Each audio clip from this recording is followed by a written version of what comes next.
So you have this one dread that's not quite long enough and you've decided you're going to extend it, whether it be with a human hair extension or a synthetic extension. I am going to use a human hair one because the only synthetics I have are for bulk, not length. But your main worry is that you have a blunt end. So what's the best way to get it prepared to crochet with the end of your extension? I recommend one of these. So what's that, you may ask? This is a double pointed knitting needle or pin or whatever you call it in your country. This is usually used for knitting socks. This is what it was marketed as, and this particular brand is called Chalgu. I will leave a link down below. They are great for picking at the end of your dread. Also, they come in a set, so you will get 5, maybe 6. This is my favourite one. This is the one I'm currently using. As you can see, it's bent, but bearing in mind that has done my entire head. So, best way to unpick. This one is quite loose, so it's not too bad. You literally just poke it in and pull it to help loosen the end of your dreadlock. And you're going to say, yeah, but everybody else seems to use a comb. Yes, everybody else does use a comb. But I have found that with a comb, they break. They break so easily, you know. There you go, done. That is now fluffy and ready to crochet onto the end of my dread. And now I need to do the same when I can find it again, because I let go. It's not that one, it's that one. So what I'm going to do is I'm going to zoom in, because I have this ability with my new camera. Hello. So you've got your pin, yeah, and you've got your blunt-ended dread that you need to unblunt so that you can attach the end of the other dread to it. So you're going to hold it between your fingers and you are just going to pick at it a little bit with your pin. And it doesn't matter if you bend these, because you have loads of them and they don't break easily. Just for, you know, because somebody is bound to ask, I use 2.25mm needles, which just, you know, is nice and thin. That's also why I knit socks on before anybody asks. They're nice and thin, but they are strong enough not to break. Okay, and it's, as you can, there you go. Look at that. All fluffy, all fluffy. Now you want to go up a little bit so you've got, you know, I like a good inch to attach for mine. So there you go. You can tell I blunted my ends by folding them up and then just crocheting them. So I've got my ends there and my extension end there, and I am going to overlap them, and then I will crochet the ends of my hair. Let's just angle you down slightly so I'm not forced to. I'm going to crochet I don't crochet the two ends together because I find that actually makes a thin spot. So what I'm doing is I've overlapped it so that the hair from my head is going into the body of the dreadlock, and then the body of the extension, and then the hair, loose hair from the extension, will go into the already dreaded part of my dreadlock. So there you go.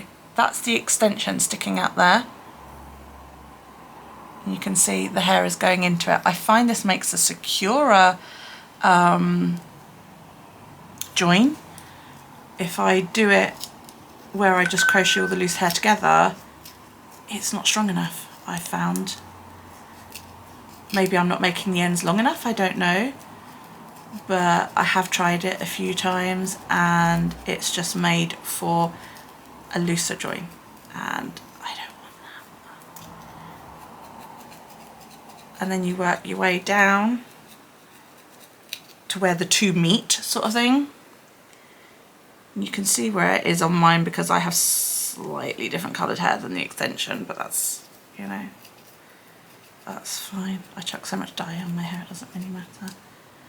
And I'm just making sure that it is all going to the inside of the dread, and I would check both ends, pull any loose hair in.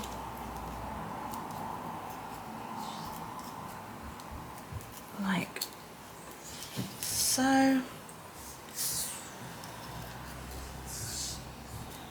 And I also find doing it this way, there's no slippage.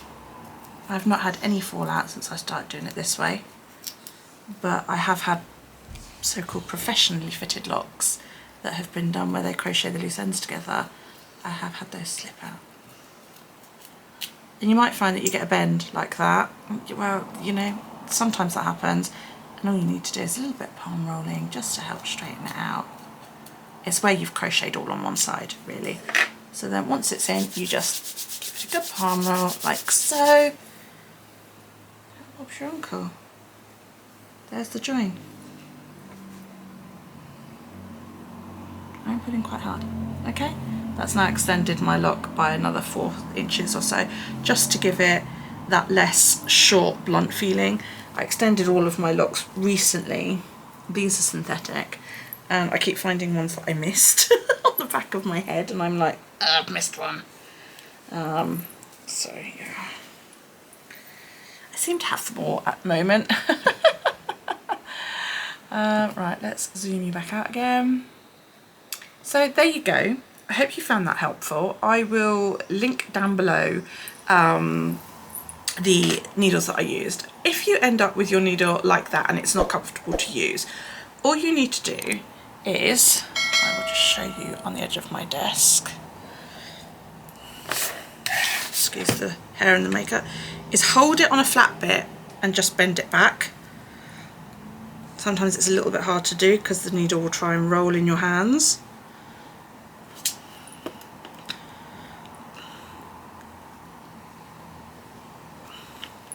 Until you've more or less got it straight. Okay.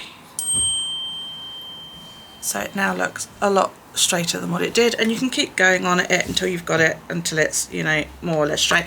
If you can't get it straight and it really bugs you, move on to another one. That's why when you buy them, you get several all at once.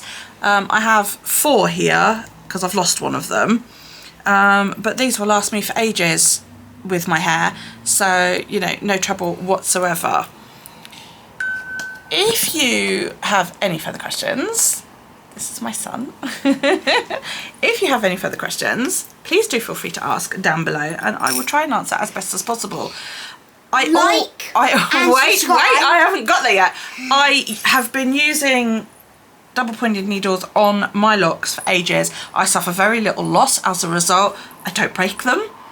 I do have a comb, but I don't use it because I find it causes a lot more damage, and you lose a lot more out of the end of the looseness when you do it that way. So yeah, so don't forget to like and subscribe. Like and subscribe. We're trying to get to subscribe to get us to 1,000 1,000 billion subscribers. Wow, yes, that'd be amazing. That's our goal. I'd like to get 400. That'd be nice.